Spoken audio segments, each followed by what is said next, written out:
I bumped into my ex and his wife at a wedding, and she thanked me for cheating. So I set the story straight that he was the one who cheated through a strange twist of fate. I was at a wedding this weekend with my ex-boyfriend Buzz and his wife Holly. For context, we dated 20 years ago. I was 21 when we broke up, and he was 26. We dated for 2 years. I was very close to his family during this time, but after the very sudden breakup, left without an explanation. This was before the era of social media. Hell, I think I might have had a Nokia I occasionally used when I remembered to buy minutes. So we couldn't instantly get in touch with people, nor did we know what the heck was going on in everyone's lives. At the wedding, I see him and his entire family. I didn't realize that my friend was marrying into the family different names and really didn't talk to the groom much. It was a shock to everyone.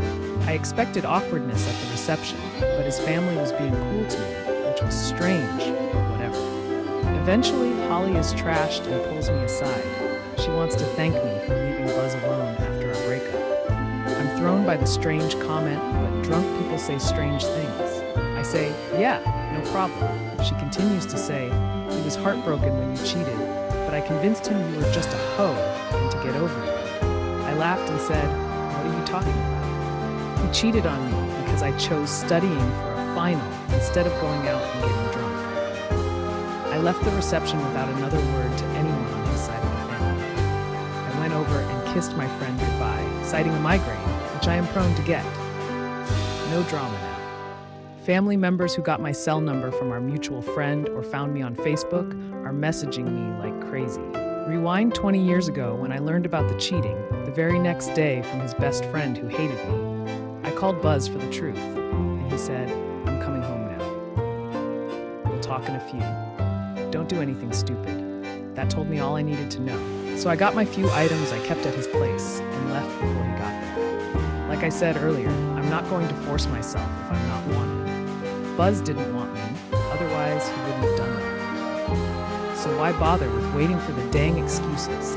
4 months later, I refused to answer calls. When he came to my dorm, he was immediately denied admission and escorted out as I had him put on a no-visitor list. He wasn't a student, apparently, for these last 20 years. His family that loved me was told that I was a cheating, and his best friend, who masterminded the whole cheating setup, seconded Buzz's story. Now everyone is pissed at him for hurting me and lying to them for 20 years. They're trying to get the full story, but I just keep saying it's 20 years ago. It doesn't matter anymore. I'm good, and Buzz is good. Some family has apologized for icing me out at the wedding and spreading the rumors. Polly, though, is freaking out. She's convinced that because he cheated on me, he'll cheat on her and keeps calling me for more info. Our last conversation, I said that I was blocking her, and have she tried to call me from an app, though? A few times, but I'm just not picking up numbers. I don't know at this point. Update, so I called Polly a little bit over an hour ago, and it's very anticlimactic. I talked to Polly, and she wanted to know dates that he was still chasing me. I told her what I could recall, and it seems that there was a few months gap between the meeting and his last attempt. I assured her that never once since social media became a thing did Buzz try to reach out to me. She said that about 6 or 7 years ago, she found out that Buzz had tried to find me on Facebook by stalking some of my old friends who knew, which added to her paranoia. They went to marriage counseling and all that. Polly was exceptionally talkative. Apparently Buzz was a mess. He went deep into alcohol and even screwed around with hard stuff introduced to him by none other than said best friend who owed him.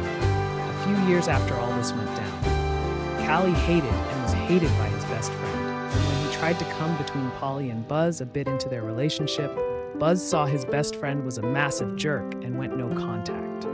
She said that she didn't mean to accost me at the wedding, but she's always been insecure about me. She was drunk, and those first years of insecurity all came back to her. She said I was prettier than her, saw pics that he had stashed away or in family photo albums, while she always felt deformed because of a repaired cleft palate. She is very pretty, and I reassured her. She said that the family was in disbelief over my very sudden abandonment. And a few times shortly into their relationship, his family would slip and call her my name, or she'd hear them reminiscing about a family vacation I was on with them, or how good good a few dishes I made. She also said that Buzz did confirm that he cheated, followed by a bunch of excuses.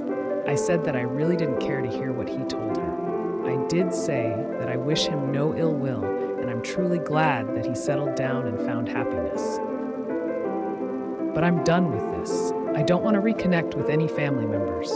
I don't want her calling to commiserate with his wrongdoings. I just want to return into our very separate lives. She did ask how I found the strength to just leave like that. I told her that I had an amazing role model mother, strong support system of family and friends.